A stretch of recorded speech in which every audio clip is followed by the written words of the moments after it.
Lydia, thanks so much for being here. Really have been looking forward to this. We talked a couple weeks ago, and we made plans to do this and sit down. And I've been super excited. I've been telling everybody that I know, like, hey, listen, because I'm going to have a grief counselor on, and it's going to be really, really great. So yeah, I'm really looking forward to this. Yeah, thank you for having me on. I'm honored to be here and I'm so excited about talking about such an important topic. So, Yeah. very Thank grateful. you. I just to kick us off, I've heard from a lot of people since I've started this podcast and this project who they say that they feel like they're grieving wrong. I just had a gentleman on last week, and we had a whole conversation around he had lost his father 8 months ago, and he was telling me, I just feel like I feel like I'm crazy. Like I feel like I just don't know how to grieve. Or people are saying that they're just not sure what it's supposed to look like. I am definitely one of those people. And I think that that's one of the hardest things that I'm finding about grief is that no one really teaches you how to do it. So I'd love to just start with your perspective. When someone comes to you in the middle of grief, maybe they're confused or they're overwhelmed, or maybe they're just like really not sure where to begin. How do you start that conversation with them? Yeah, that's a beautiful question. I think when normalizing, you touch on something so common that, okay, is this normal? This feeling like, oh, there's something wrong with me because I'm not doing this right. It's this idea of almost perfectionism, this cultural prescription that we're supposed to grieve in a certain way. And I think people, when they come in, that's a really common thing. Maybe even one of the first questions they raise when I see them, how am I supposed to do this? Where am I supposed to go? And the answer is, I can't tell them that. Grief is so individual. I mean, gosh, love is individual. And I often think of grief as an extension of love. So each person's grief is going to be as individual as their love or connection to the thing that they lost. But to normalize that, right? Like in a culture that says, no, there's supposed to be a right or a wrong way to grieve. And that feels more comfortable, right? Like this idea of it being black and white instead of, ooh, now I have to sit with this discomfort of, yeah, there's not really a right way and there's nobody to tell me, okay, this is step one, step two, step three. Like just give me the dang instructions and I'll do it, right? Yeah. Yeah, that's really good too. Cause I know I've had individuals come on who would say, oh, my father passed away or my mom passed away. And I find myself like going for a run and listening to their like the funeral podcast that they had. And they're like, is this weird? Is this crazy that I'm doing this? And of course, like I grieved very differently than that, especially when I was 15 when my dad had passed away. So I was like, no, like that's the thing is no one tells us how we're supposed to grieve. And for men, it's way different too, because we feel like we can't grieve because we have to hold so many emotions and so many things for everybody around us. Yeah, I think that's all too common, this idea that I have to be the strong one, right? So I don't have room to fall apart because you're falling apart and I need to be there for you. Yeah. Yeah. What would you say are some of like the common things that people say when they first come to you? That's such a beautiful question. I think, sometimes it's not even questions. I feel like there's a lot of just silence because it's like this idea of I don't know what to do and I don't know where to go. And so maybe that can be a question, but sometimes it's just a statement. In fact, I think I see that more often is this idea that, yeah, I don't know what to do. I feel lost. In fact, that's a word I hear quite a bit. I feel completely lost and I just don't know where to start. I mean, we were talking about like when people come to you and it's their first time, maybe they've lost a parent, or maybe not even just like a parent, maybe they're just dealing with whatever the grief is that they have in their life. What are some of the common things that people say to you when they first come to you? Yeah, I think again, one of the most common things I hear is I just feel really lost. I don't know where to start. Kind of touching on I need to be the strong one, or maybe there's like a right way to be doing this, and I'm convinced that I need to do it the right way. Yeah. Or Yeah. sometimes it's even like an impatience of like, this is an inconvenience. Grief is an interruption, and I just don't have time for this. Like these feelings are really messy, and now I just kind of want to shove them down because that's easier. Yeah.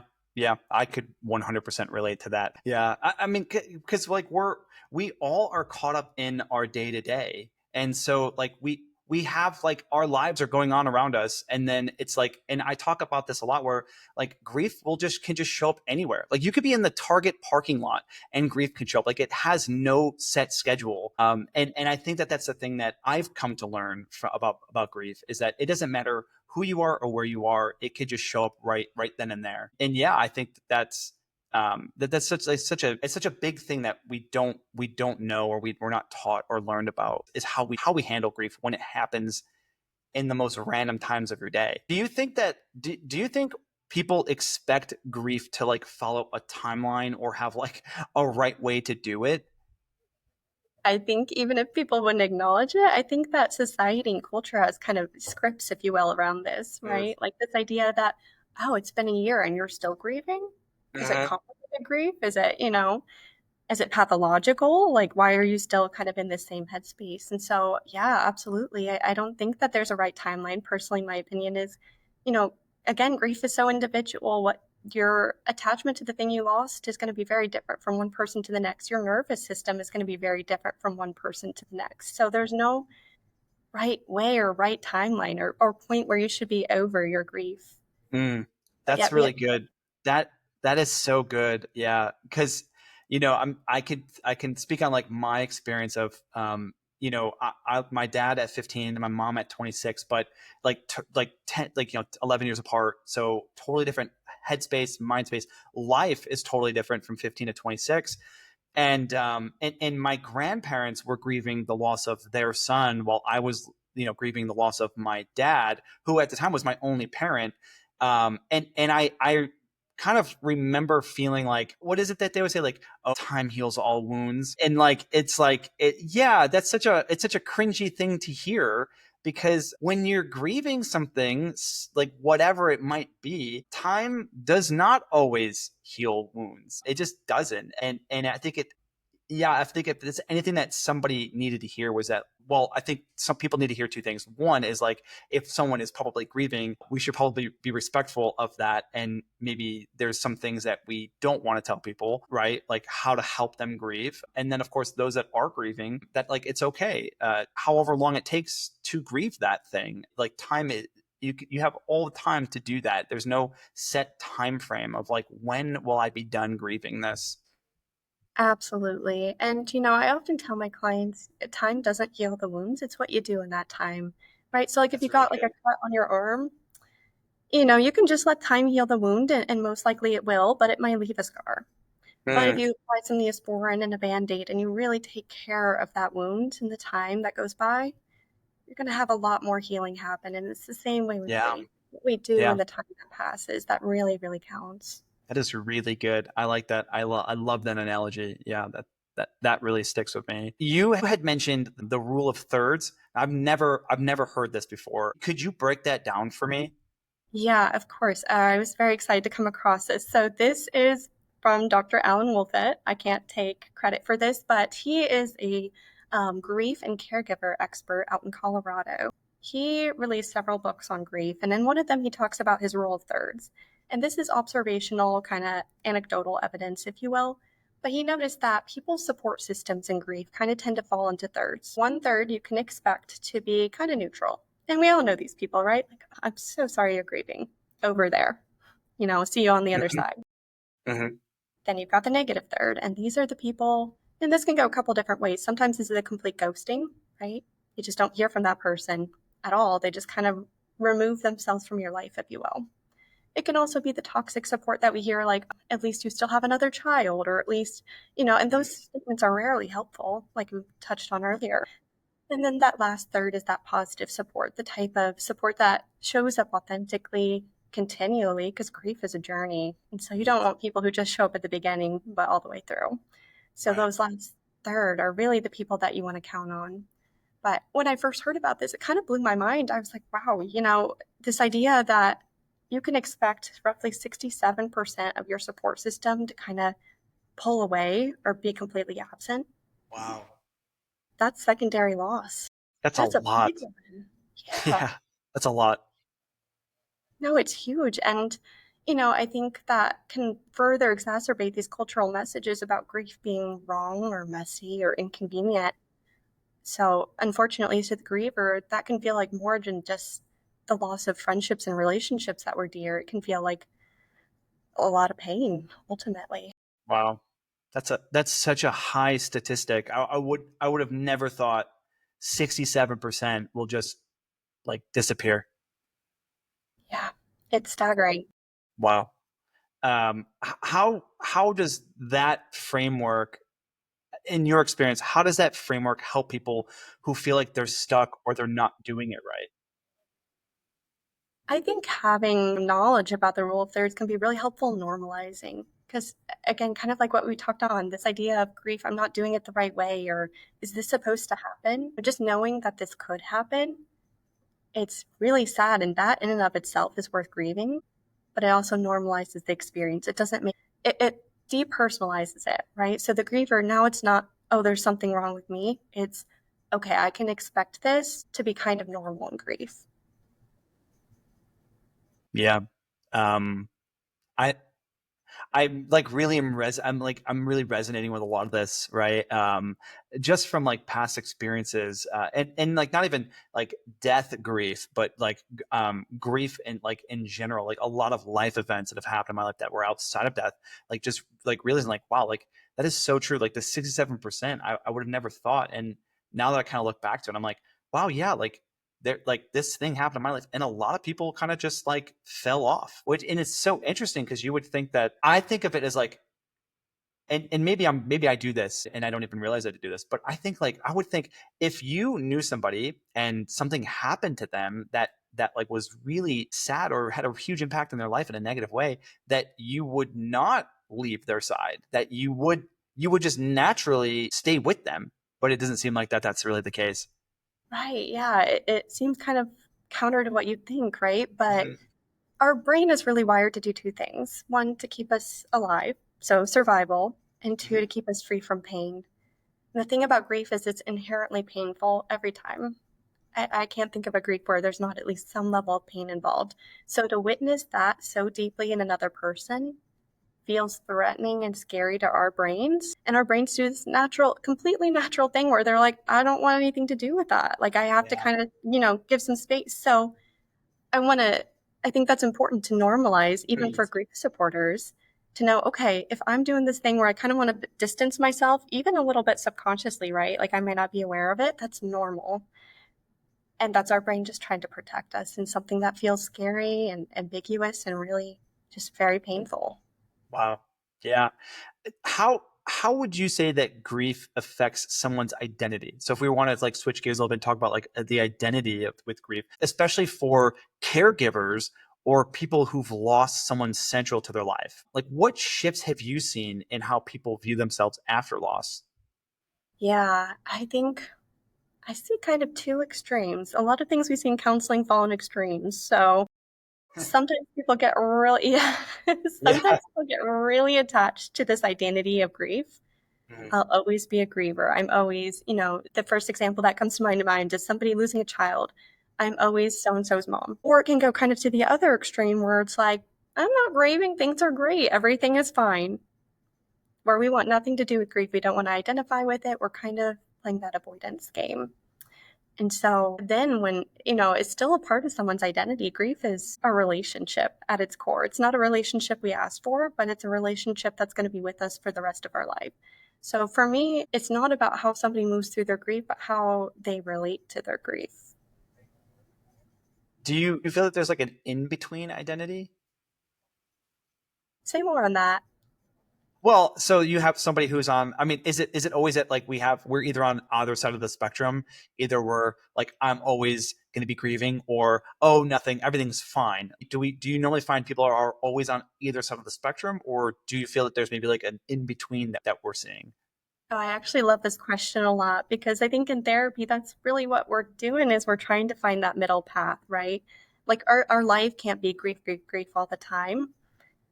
Unfortunately, like life moves on it and we want to move on with it. And also, we don't want to neglect grief either, right? So more of that avoidance. We want to acknowledge grief and acknowledge the meaningful role it plays in our life while not getting stuck to it. And Mm. so I do absolutely think that there can be this middle ground where, grief doesn't it becomes a part of our identity, but it's not the whole of our identity. Interesting. Yeah. So I know that you had mentioned that you work with a lot of caregivers. What are some like grief dynamics that you see show up like uniquely for them, for caregivers? Yeah, I think this one. So I work with caregivers, specifically those who are caring for someone with dementia. And so I think with this type of caregiving, or really any type of caregiving, there's an anticipatory grief, which is Yeah. hard because it's not your traditional grief. There's no funeral yet, there's no finality yet. It's okay, it's this ambiguous process of somebody's unwell, and I know there's going to be loss, not just loss of that person, but loss of ability, loss of identity, loss of routine, loss of all sorts of different things along the way. And I don't know when that's going to happen. And kind of like you were talking about earlier, it's going to come in waves and hit out of nowhere. Mhm. And so with caregivers, I think that can be really difficult because it can almost, because it's so untraditional, it can feel like a lack of support. I think isolation is a huge issue for caregivers in that population because, Sure. you might not even have time to go get a haircut. People just don't get what it's like unless you're in that position. Mhm. Yeah, I can imagine like, I mean, my experience has always been was never in the like anticipatory grief. I've never like lived or dealt with anticipatory grief, but I have talked with people who have lived in that, especially. Specifically, I know a couple individuals who their parents have had like multiple NDEs, so like near death experiences, and where that's actually affected them, like it's affected them long term, where they actually needed caregiving. So whether that was like it gave them like a stroke or dementia had like appeared in their lives. So like I can't specifically relate, but like I can only imagine like the weight that must put on somebody. Do you see that often? Like, can you, like when someone walks in, can you just see the grief that they're carrying on them? I think grief is absolutely physical. I mean, in posture, that's something I definitely look for is I think you can tell a lot about how tired a person is. When they come in and sit on my couch, the way they sit, there's sometimes just a deep knowing that they've been carrying this for a really long time. Yeah. And it reminds me just the burden of caregiving. I think it depends on life position, of course, but often what I see with caregivers too is they're caring for older generations, but often there's sometimes younger generations too. And so it can sometimes feel like there's no room for me to even grieve or fall apart because I have to be the one that protects and holds all of this together. Yeah. When you're working with those individuals, like I guess, like what does that conversation look like with them? Yeah, I think it looks like kind of breaking down, what is anticipatory grief? What does that look like for us? How do we make space for grief to show up? Because it's going to show up slowly and time again. And that's even before a funeral. And so, how do we make room for that? Because otherwise, and I'll often use this analogy. I'm a big analogy girl. So, if you're swimming in the summer and you have this inflatable beach ball and you're trying to shove it down underwater, right? You're taking a lot of energy to do that because those inflatable things like to come back up. And that's often what happens with grief. If we spend so much of our energy pushing it down and pushing it down, it's going to pop up. But not only is it going to come up, it's going to do so with more energy and more intensity. And the same thing is true with grief, and especially with caregivers. It can feel like, no, I have to do this. I have to run them here. There's these medications, this doctor, XYZ. Yes. And we have to create some room for your grief to breathe as well. Otherwise, it's going to come up a lot more intensely later on. Wow. Kind of like I kind of wanted to go back to the identity conversation that we were having. I can imagine that somebody who becomes a caregiver and they're playing, maybe they're juggling multiple hats. So they're a caregiver. They're also like a mother themselves, or they're a father. They're a spouse. They have a job. I can imagine that plays a huge role on their identity. How do people? I guess shifting into that would be, let's say, they were a caregiver and then that person passed away. Now they have this identity that they've been living with for however long. How do you see people start to like rebuild their identity after there's a major, like when a major role that they played or that relationship is gone? Yeah, that's a big task. And I think you said it really well, right? That in and of itself is worth grieving. That's a secondary loss, is because you become this person caregiver. But there's other roles worth grieving too. You know, maybe you were a son or a daughter or a close friend or a spouse. Okay, that role also, it still exists, but in a very different way. So you have to grieve that part of your identity. You have to grieve the caregiving part of your identity, and that can bring some complicated feelings. It's like, Sure. wow, I maybe missed this, but I also maybe feel a little relieved. Am I wrong for that? Mm-hmm. And that can be really tough for caregivers. Like, wow, I feel lighter, I feel unburdened in a sense, but also, is that okay to feel given that I just lost someone so significant to me? And that is normal, right? Absolutely. Yeah. So I mean, I'll give you my example. Maybe you can tell me if I'm crazy, or maybe you can explain. Maybe you can explain it because I remember this so vividly, and maybe you can kind of explain it to me. But um, my when my dad passed away when I was 15, I was a freshman in high school, and it was towards the summer, and so I had missed like my finals and everything. And I remember coming back to school at the like after the finals, like, a couple weeks before, like, the season or the school wraps up. And I remember when I went back to school. So my father had passed away. I was living with my grandparents because my at the time my mom was off doing her own thing, so like they had become my legal guardians. I remember going to school and feeling like this sense of freedom, and I talked about this on one of my last episodes, and I had mentioned it briefly. Of I remember having like this sense, like this feeling of sense of freedom. Like I remember like running through the halls, like I'm free, but like also I'm like I'm still dealing with the death of my father. Can you explain that? Like, how does that work?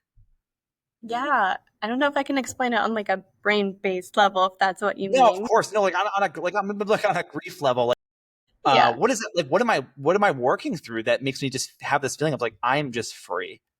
Yeah, absolutely. I think that's so normal. In fact, in a lot of Really? different griefs, yeah, it's very normal. I actually see and have experienced that personally multiple times. This idea of, oh my gosh, this is so sad, and I also feel a sense of relief and Mm. lightness about it. And then that can bring guilt, right? Oh, or anxiety even. Like, oh, I shouldn't be doing this or I shouldn't be feeling this way. But I think that's where we can get in trouble sometimes as grievers, is by applying shoulds or shouldn'ts to our grief and trying to decide, oh, it should go a certain way, or I can't be doing this because this breaks some sort of grief rules that I didn't know I wrote, or I didn't Yeah, know that culture wrote and I had to follow.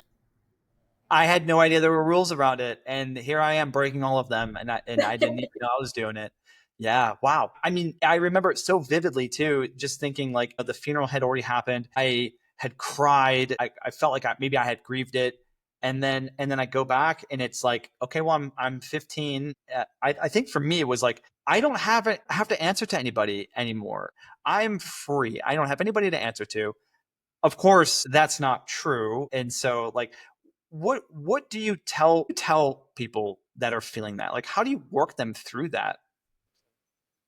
Yeah, which part specifically? The multiple feelings or the Multiple feelings is would be a yeah.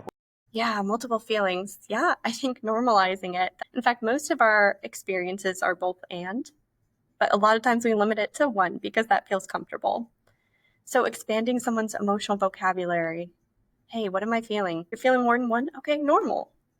Yeah, that makes a lot of sense that you'd be feeling that way. Now, I think where it can get confusing and when those two feelings kind of clash, right? And I think that's what you're maybe touching on a little bit.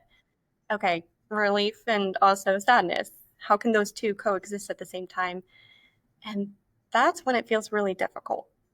So again, normalizing that it's okay for two things that don't feel like they can exist together to exist together. So, how can we work on increasing your ability to sit with that ambiguity? How do we Yeah. sit through that discomfort long enough? Because really, most emotions only last about 90 seconds. If we can Interesting. sit with them, yeah, for 90 seconds, a minute and a I half, this is like you're speaking to me right now. Like with a 4 year old, I'm like everything just I feel like this is lasting forever. But now I know it's only gonna last this anger that I have right now is only gonna last for 90 seconds. yeah. It's game changer, right? Like this idea Wow, that that I is, can sit through it knowing that it doesn't last forever. And I think yeah. that's what people get scared of with grief and with strong emotions is once I allow it and once I let it enter into my life, it's going to consume me. Mm. And I won't have the resources I need to move through it. And that's really ultimately why people avoid emotions is they're afraid it's going to overpower them, that they're going to be helpless to the emotion. But that's not true. And that's what the beautiful part about being a therapist is empowering people like, no, you can sit through this. And I'm going to sit through it with you. Yeah, yeah. Speaking of therapy, I wanted to kind of like shift gears on that because so I remember my grandparents had I'm gonna say they made me, but because I was 15, so like I guess they kind of did make me, but they made me go to therapy, and I went, I believe I went to 2 sessions, and I kind of only did it because I felt like I had to do it. Like they were driving me to go do it, so I kind of felt like I had to. And then that was all of the therapy that I had in my life until maybe 2020 or 2021. So, I mean, this is like 20 years later, that I'm like, okay, I feel like maybe there's some things that I need to work through that I did not do over the last 15, 20 years. And then I did talk therapy and I did it for a couple of years. And I thought really, it felt really relieving. And it did bring a sense of freedom for those emotions. And so I guess like, how would you say that therapy can help somebody who isn't even sure if they're grieving the right way? I love that question. Yeah. So every therapist is going to have their own unique approach on this, of course. But for me, what I love to do, especially in those instances where it's like, am I grieving the right way? Or like, am I even sure that I am grieving? Is to really break down, okay, well, what's grief? Let's see if we can define it. Explain it to me like I was a 6-year-old. What is it? And that's harder to do than we realize, is to really Yeah. break apart our experience Yeah. and say, Yes. okay, what is the very core? What is the essence of this experience? And then with that, to do the same thing with these kind of, like we mentioned earlier, grief rules, to say, okay, well, where did I learn that? Mm. Where did it come from? And why am I still holding on to it? Is it still serving me? Is it still helpful? Or maybe this is something that I can release and allow grief to kind of, be its own experience. What kind of tools would you recommend? I mean, and I mean in the sense of, so like there's talk therapy, and I know there's multiple versions of therapy that are out there now, and I'm gonna bring up this one because I feel like I've never heard of it before, except for like very recently. It's almost like it seems like it's taking the world by storm, is how I'm going to put it. But and I'm talking about EMDR therapy. Can you talk a bit about EMDR and maybe like, I don't know, like a 50,000 foot view of like, this is what it is? Yeah, of course. So EMDR, I think can be a great thing, especially when you get stuck by talk therapy. Talk therapy is great, but the way that I kind of conceptualize is, all right, we're talking through something. I'm noticing your body is shutting down. We're kind of reaching an impasse here. Okay, that's when we might go in with EMDR. And usually with EMDR, you're targeting a really specific thing. So if it's grief, this might be the moment that you heard about, maybe your loved one died. Okay, let's zoom in. The moment that your loved one died. Okay, what are you seeing? What are you hearing? Kind of let's get a little bit of an image here. What are you believing about yourself? And we're going to target that very specific thing. So it's not all of your grief story. It's a very specific part. Hmm. And then what you're going to do is you're going to pair some bilateral eye movements. So that can be with hand buzzers. Sometimes therapists will use their fingers. And that trains your body to relax while you're telling me your story or we're exploring a certain part of your story. And what's good about that is if you're just telling me your story and there's no relaxation with it, all I'm doing is pairing grief with discomfort, Hmm. which is exactly what society already does.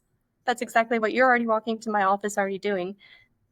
And so I want to prep you with resources. Okay, this is a safe thing to talk about.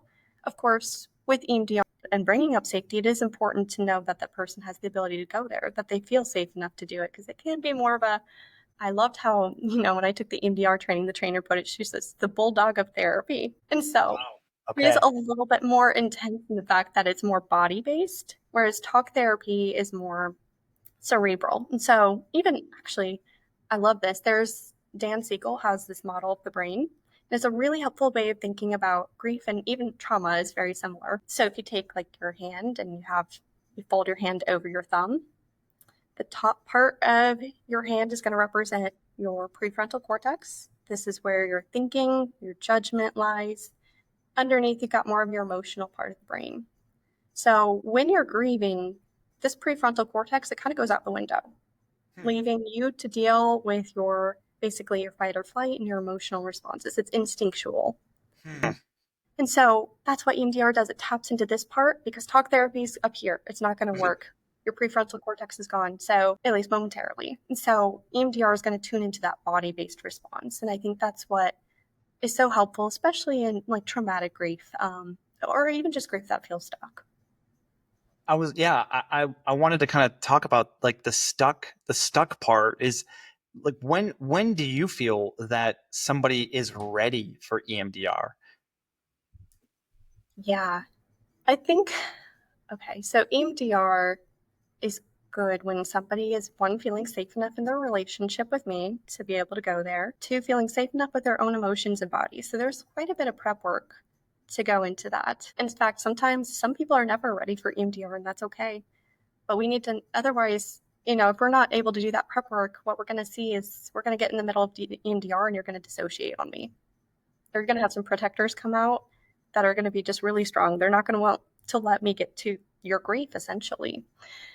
And so it's really important to have that base level of safety to make sure regulation is also really important. So being able to be in a heightened state and then for both of us to co-regulate in that space together to make sure, okay, your nervous system responds to soothing, essentially, to those regulation attempts. And so if somebody can do that, I think that makes them a pretty good candidate for EMDR, among many other things, of course. But then also, if somebody is looping or kind of ruminating, that might also be a good time when I might suggest EMDR to somebody, because it's almost like taking something from the front burner of your oven and putting it in the back burner.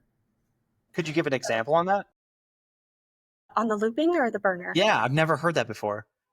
Yeah. So, like, for example, if you're looping on, let's say, regret, this idea of regret, or I should have told them I loved them before I last saw them, a really common one, right? If you're consistently coming back to that, we've done talk therapy, we've tried to, maybe we're even taking a CBT approach and saying, okay, is this true? Was it helpful?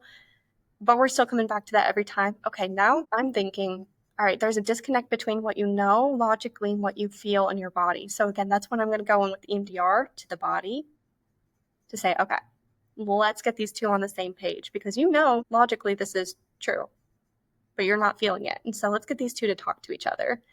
And that's what EMDR does. And in that way, it's almost like moving something from the front burner of your brain to the back burner so that it frees up more room for things that are more meaningful or more important to you.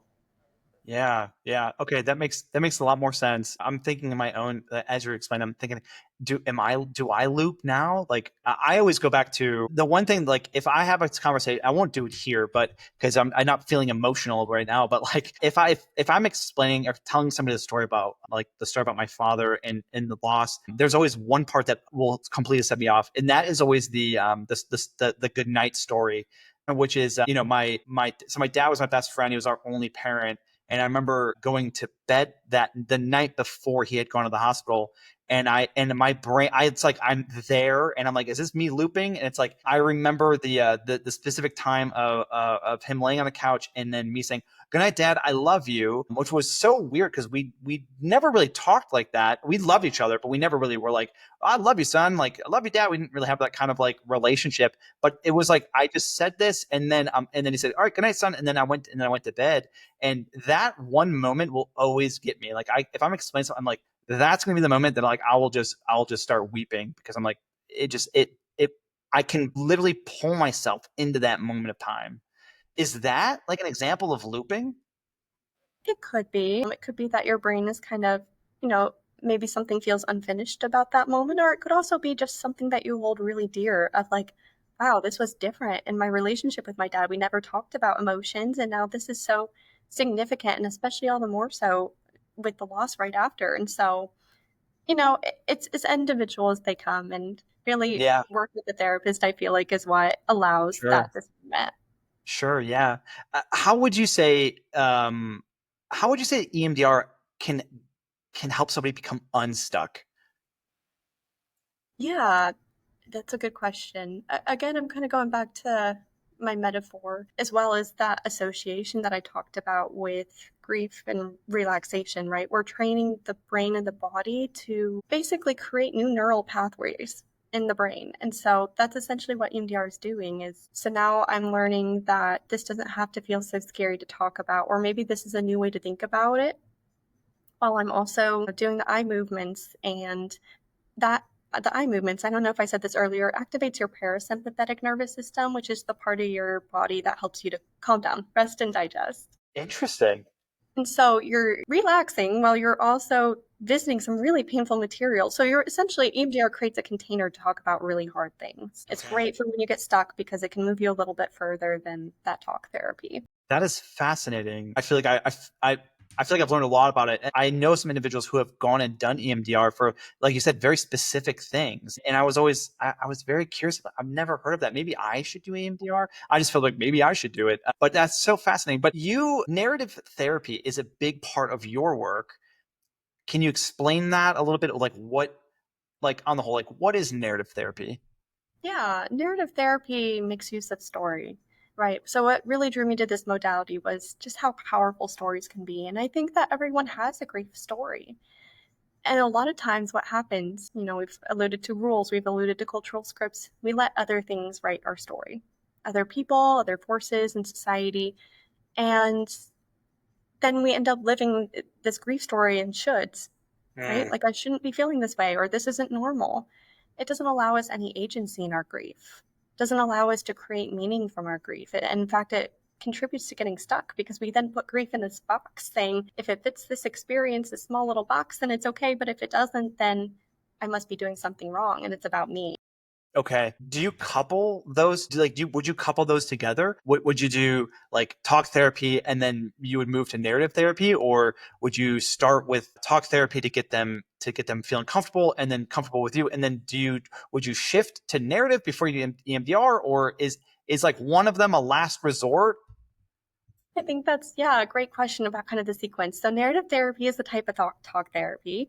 There's lots of different ways to do talk therapy, and, I won't get super in the weeds with it, but narrative therapy can be a way to kind of, talk through someone's story to, question maybe the different forces that are writing somebody's story, or, okay, who are the main players and the characters? How did they get there? Who taught you to behave this way? Lots of different questions and ways you can go with narrative therapy, which is one thing I love about it. But then you're absolutely right. Yeah, sometimes we get stuck in narratives. One exercise I actually really love doing with clients is sometimes I'll have people draw out their stories and I'll help them do it according to their, different ages of development. So in this box, you might be 3 to 5 year olds, and this box, you might be 5 to 9, or, whatever is significant, just depends on the work of that client. But a lot of times you can tell when someone's kind of getting stuck on a box, that might be a good time then to go in with that EMDR or that brain spotting and say, okay, with this picture that we've drawn, or maybe we're creating this mental picture in our head. Let's target one specific thing because I'm noticing we're looping, we're feeling stuck, or we're not really feeling like we can access the fullest grief in this moment or the fullest, whatever it is we're working on. Yeah. Okay, that's interesting. How can reshaping our story help us heal? Yeah, I think I think one of the most beautiful things is when we can be the author of our stories instead of just letting things happen, right? We tend to have this kind of passive stance when it comes to grief, I think, as this whole society, and that can be both grievers and supporters. And I think that, reshaping elements of grief allows us to really see things from a different lens. It allows us to, one, make meanings out of our grief, to change our relationship with it. Not that meaning making has to be done, but it can also allow us to be in touch with our values. And that's another big part that I really emphasize in my work with clients is, okay, we're grieving. How do you want to hold your grief? How does this align with your values and how you want to be, how you want your life to be? Yeah. Yeah. We had talked earlier, and I'm just trying to recall real quick. We had talked earlier about the working with individuals who I'm trying to recall here real quick. We talked earlier about what the conversations look like with individuals, someone who is grieving versus someone who is supporting that person. So like going back to the 67% of people will walk away. But so what do you wish that people, what do you wish more people knew about supporting someone who's grieving? Yeah, I love that. I think the first thing that comes to my mind is that grief is not a sprint. it's a marathon. If you're supporting somebody with grief, I would hope that they're in it for the long haul, because grief doesn't just disappear after the funeral. It doesn't just disappear after year one, really. I mean, goodness, it's forever. And so I would hope that supporters know, like, hey, it's great that you want to be here for this person. Like, given the framework of the rule of thirds, like, can you be there realistically and sustainably and authentically for this person over the course of time? And what does that look like in your framework? And also thinking about, what does that look like to the griever? Right? Because there's different types of grievers, and we've kind of touched on this. Like, some people will absolutely lean into grief, tend to be a little bit more anxious with their grief. So they really want that reassurance. They want people nearby. Um, yeah, they'll take all the support they can get. On the other hand, you have more of the avoidant grievers. And these are the people that I actually had a conversation with my friend about this, because we were talking about support. And I'll be transparent, I was telling her that I was feeling unsupported in a moment that felt really hard for me. And she was like, oh, wow, like, I thought maybe like you would want some space, because I tend to hermit when I go through loss or something hard. And in that moment, I was like, oh, it's not personal. It's just we have two different grief styles, and that's okay. So normalizing even that people have different ways of responding to grief. So, maybe, like, for example, I tend to be more of an anxious griever. And so maybe when my friend is going through something, I want to be like, I'll check in with you. Let me drop off a meal. Like, let me do all these things to Okay. help you feel celebrated and supported. Whereas they may not want that, because that can feel like, now I have to respond to this. Now I have a responsibility, and I didn't want that. I just kind of needed to be given some space and time. Yeah, but I'm going to say what a weird dynamic that is, right? Because you are the griever and you grieve a certain way, and then somebody who wants to be there for you grieves a different way, and they want to support you, and so it's almost like this clash. So I guess, if you're the one who's grieving, what's something that you can ask for that actually helps? Yeah. Oh, that's so hard, right? Because we don't want to promote mind reading by any means, right? Like, maybe I'm an anxious griever and I want my avoidant friends to come show up with, handwritten cards or whatever it is. So we don't want to ask people to mind read. I think awareness is a really big step, knowing what type of griever we are, and also being able to communicate that. But often that's not going to happen in grief, right? Like, when you're going through something, that's probably not the best time to be having that conversation of like, Yes, yeah. Also, so how do you grieve? I would love to know how you grieve right now. Yes. exactly. And so being able to have those conversations with your support system, if you value, that person, you think they would be a good person in your support system, the helpful third, if you will, then having those conversations when you're not even grieving are wonderful, so that you can support them in a way that feels, really personal and is actually helpful to them, instead of just, things that may be unwanted or interpreted wrongly. And it's, what I've learned about grief is it's grief support, rather, is it's really not personal. People genuinely, I think, have great intentions most of the time when trying to offer support. And sometimes it's really just a matter of not knowing, again, grief literacy, not knowing enough about grief to understand that there are different types of grief and grief support. Um, and then knowing that person and what they would want as well. Sure. And I'm sure that there's also individuals out there, and I think this is, I don't know, maybe you know more than me, but I would feel that maybe there are individuals out there who are less emotionally intelligent, where maybe there are people out there that might make it about themselves. Have you ever seen that? Totally. Yeah. Oh, that's Same so sad. experience. That is so sad, right? Yeah. Like I'm grieving and you're making it about you. Like, how do you deal with that? That can be really painful. But again, going back to the rule of thirds, is that somebody that can feel helpful in that moment? Because I think the last thing grievers need is to educate people while Sure, they're grieving. And sure. so, yeah, making decisions about your own boundaries while you're in grief is not ideal, but sometimes can be done when those situations come up. That's fair. Yeah. What would be something that you would say is it's okay to feel in grief, even if it's completely uncomfortable to admit it? I think anger is the first emotion that actually comes into my mind. It's okay to be angry, not just about the death, maybe even at the person. And death can feel like abandonment. Or it can feel unfair to have to revise your identity that you've always known, or your routines and everything. And that's what I think that society feels really uncomfortable with grief. It's okay to be sad, but anger, that doesn't make as much sense. It doesn't fit into our nice little grief box. And so, Right. People can get a little bit more weird, if you will, about It that one. breaks the rules. You're not allowed to be angry. You should just be sad, right? Exactly. Yeah. Exactly. Yeah. Wow. Okay. Very interesting. Anything you'd say to someone listening now who feels stuck in their grief? Um, what would you, anything that you would say to somebody that's in that? Yeah, that you're worthy of your experience where you are. It's okay to be where you're at, and you deserve support with where you're at too. That's really good. Yeah. I feel like that would resonate with so many people. I know, like I could say from my own experience, I wish that I had that kind of support system when I was 15, and then even when I was 26, because like I said, they were two totally separate times of my life. Emotional intelligence at 15 is completely different than what it looks like at 26. But I wish I had that at even at 26. So I really do appreciate that, and I think that's going to resonate with a lot of people. Where can people find your work, Lydia? Or if somebody wanted to connect with you to go deeper, can they connect with you? How can they do that? Yeah, I appreciate that. So I work at the Nashville Center for Trauma and Psychotherapy, and I do specialize in grief, of course, that we've talked about, but also different elements of trauma as well. And yeah, I'd be happy to connect. Would love for people to reach out. And if it wasn't clear from the name, it's also based in Nashville, so I am seeing Tennessee folks only at this time. Well, thank you. I really appreciate that. Any last thoughts you might have around grief or caregiving in general? I just think that so much is normal.